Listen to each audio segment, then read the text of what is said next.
नमस्कार। मेरे चैनल पर सभी मसीह बहन भाइयों का स्वागत है। आज मैं आप लोगों के लिए इस वीडियो के माध्यम से बपतिस्मा अर्थात शुद्धिकरण जो बाइबल में दिया गया है और जो बाइबल का बहुत अहम हिस्सा है जो सभी को लेना चाहिए और उसके बिना हम उसके मार्ग पर नहीं चल सकते परमात्मा के। तो बैप्टिज्म क्या है? अलग अलग धर्मों में अलग अलग इसका विवेचन किया गया है, अलग अलग परिभाषा दी गई है, लेकिन बात एक ही है। इसका मतलब शुद्धिकरण। शुद्धिकरण बाइबल के हिसाब से हम सांसारिक जीवन को त्याग के अर्थात संसार के पाप से अलग हटके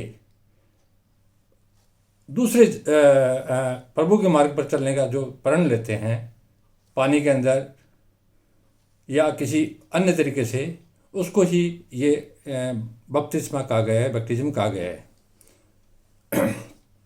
कुरान में हज का मतलब भी यही है। हिंदू धर्म में गंगा नहाना भी मतलब यही है कि आज के बाद मैं कोई पाप नहीं करूँगा और पुण्य के मार्ग पर, ईश्वर के मार्ग पर चलूँगा। इसका भावार्थ यही है क्योंकि परमात्मा एक है और धर्म भी एक है, तो अलग अलग भाषा अलग अलग उसका दिया गया है। तो इन विवादों से पढ़ने का कोई मतलब नहीं है क्योंकि हम सब एक ही परमात्मा की औलाद हैं। अब यूहन्ना द्वारा ईसा मसीह को बपतिस्मा लगभग 32 साल की उम्र में दिया गया था। बपतिस्मा देने की कोई बाइबल में उम्र का कोई उल्लेख नहीं किया गया है। किसी भी उम्र में कभी भी दे सकता है, बचपन में दे लो, कभी दे लो, लेकिन बपतिस्मा देने का मतलब ये है कि वो समझदार हो, इतना समझ जाए कि मैं पाप में न पढ़ के पुण्य में जाऊंगा। हो सकता है बचपन में दे दिया जाए, उसके बाद वो गलत काम करने लग जाए, तो उसका कोई मतलब नहीं है। बपतिस्मा का मतलब है कि आधारभूत अपने मन, द्रव्य शुद्धि, कार्य शुद्धि और अंतर्मन की शुद्धि के साथ जो काम की आगे करेगा तभी उसका फल उसको प्राप्त होगा। बपतिस्मा का मतलब यह है कि मैं ईश्वर के मार्ग यानी बाइबल में दिया गई व्यवस्था पर ही चलूँगा, इसके अलावा कोई ऐसा काम नहीं करूँगा। संसार के शैतान जो कि सबसे ताकतवर है उसके कब्जे में न होकर मैं ईश्वर के मार्ग पर चलूँगा। चाहे कितनी भी दिक्कत आए, चाहे कुछ भी आए, मैं परमात्मा के मार्ग पर ही चलूँगा। वो जो व्यवस्था में दिया गया है उसी आधार पर चलूँगा। यूहन्ना यरदन नदी के अंदर लोगों को बपतिस्मा दिया करता था। ईसा मसीह के आने से पहले यूहन्ना ने घोषणा की थी, भविष्यवाणी की थी कि एक वो है जो मुझसे बड़ा है, जो मुझसे पहले था, मैं उसकी जूती की भी होड़ नहीं कर सकता। वो आएगा। उसके आने की, ईसा के आने की भविष्यवाणी बहुत पहले कर दी थी।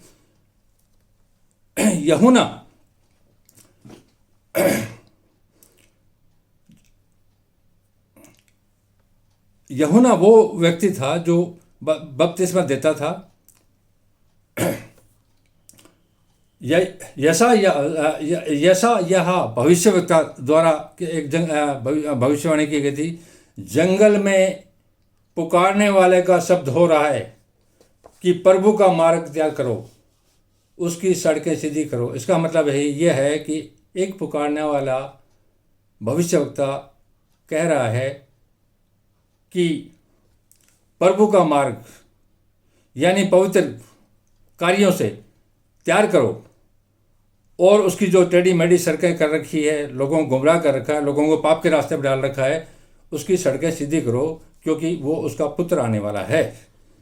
क्योंकि मैं तुमसे कहता हूँ कि परमेश्वर इन पत्थरों से अब्राहम के लिए भी संतान पैदा कर सकता है, क्योंकि प्रभु के अंदर वो ताकत है कि पत्थरों से भी वो अब्राहम और किसी अन्य के लिए भी संतान पैदा कर सकता है।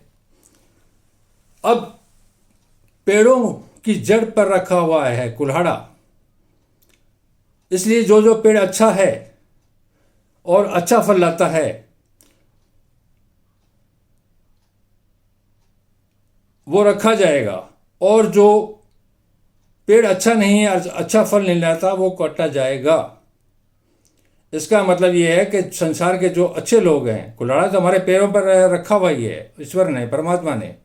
जो अच्छा इंसान है उसको नहीं काटा जाएगा, क्योंकि उसके कर्म अच्छे हैं, वो संसार में अच्छे काम करेगा। और जो बुरे काम कर रहा है और उसका गलत कार्यों को उसमें कर रहा है, तो उसके पैरों में कुल्हाड़ा रखा है, उसके कर्मों का दंड उसको मिलेगा। यूहन्ना पानी से मन फिराव का बपतिस्मा देता था, लेकिन यूहन्ना ने कहा जो मेरे बाद आएगा वह मुझसे शक्तिशाली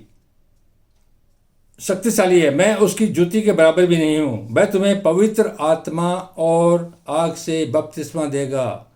यानी ईसा मसीह आग और पवित्र आत्मा से बपतिस्मा देगा। उसका सूप उसके हाथ में है और वह अपना खलिहान अच्छी रीति से साफ करेगा पूरे संसार को, क्योंकि संसार प्रभु का ही खलिहान है। खलिहान का मतलब होता है खेत। तो ये जितने पुरुष स्त्रियां जितने भी है, ये सब प्रभु के ही खलिहान की तरह। अच्छे बीज भी हैं, बुरे बीज भी हैं।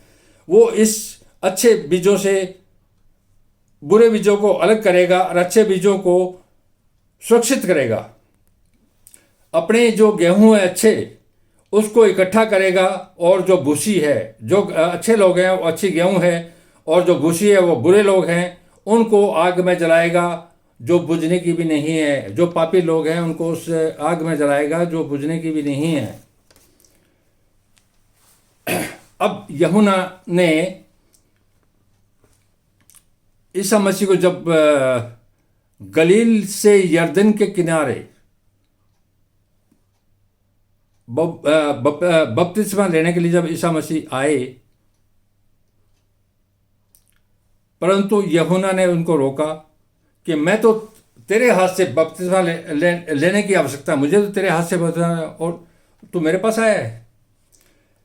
यीशु ने उसको यह उत्तर दिया, अब तो ऐसा होने दे, क्योंकि हमें इसी रीति से सब धार्मिकता को पूरा करना उचित है। तब उसने उसकी बात मान ली। यूहन्ना ने कहा कि मैं इस लायक नहीं हूं कि मैं तेरे को बपतिस्मा दूं, क्योंकि तू बहुत पवित्र है, तू बहुत बड़ा है, तो मुझे तो तेरे हाथ से लेना चाहिए। लेकिन ईसा ने कहा कि नहीं, अब तो इसी रीति से इस धार्मिकता को पूरा करने दे और इसका पालन। तब यूहन्ना एग्री हुआ और उसका ईसा का बपतिस्मा लिया। जब यीशु बपतिस्मा लेकर पानी के ऊपर आया, क्योंकि बपतिस्मा लेने का मतलब है कि पानी के अंदर उल्टा लेटाते थे और फिर उसको बाहर निकालते थे, तो जो पाप थे वो पानी में रह जाते थे, और पुण्य आत्मा शरीर को नीचे छोड़ के आत्मिक जीवन जीना, उस रूप में बपतिस्मा का मतलब होता है। तो वो पानी के ऊपर आया, देखो उसके लिए आकाश खुल गया और उसने परमेश्वर के आत्मा को कबूतर के समान अपने ऊपर उतरते देखा। जब ईसा मसीह बपतिस्मा लेके पानी से बाहर आया तो परमेश्वर की आत्मा को कबूतर के रूप में अपने यहाँ पर इस कंधे पर उतरते हुए देखा, और आत्मा को समान उतरते देखा और अपने ऊपर आते देखा।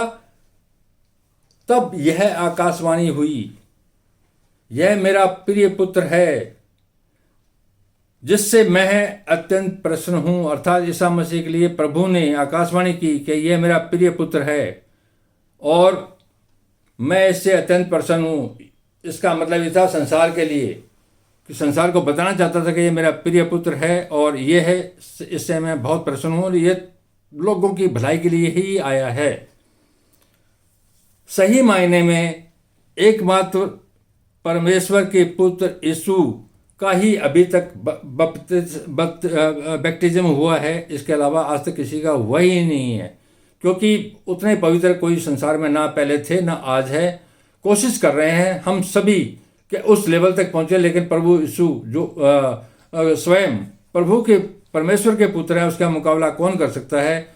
इसलिए बाइबल के व्यवस्था, जो नियम परमेश्वर यहोवा और उसके पुत्र यीशु ने लोगों के लिए बताएं, उस पर चल के उतनी मतलब बढ़ोतरी जितनी हम कर सकें अपने जीवन में करें, अच्छे से अच्छे काम करें और पाप से रहें, पाप और पापी से दूर रहें, तब जाके बपतिस्मा हमारा पूरा होगा और तभी विश्व और मानव कल्याण का मतलब मानव कल्याण हो पाएगा।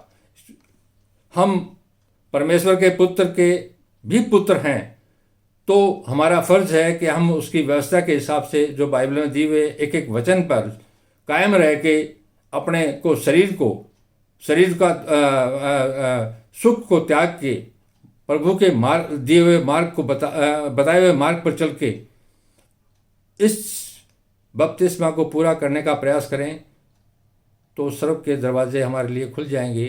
प्रभु यीशु का यही आदेश था, आज भी है, वो हमारे साथ था, आज भी है और कल भी रहेगा। जब हम पवित्र रास्ते पर चलेंगे तो ईसा हमारे सामने मौजूद है, हमारे सामने आएगा। जो बाइबल में एक एक वचन दिया गया है वो जीवित परमात्मा का जीवित वचन है। मैं वादा करता हूँ कि परमात्मा हमारे साथ हमेशा रहेगा और ईसा मसीह हमारे लिए जीवित था, आज भी है और हमारे बीच। धन्यवाद।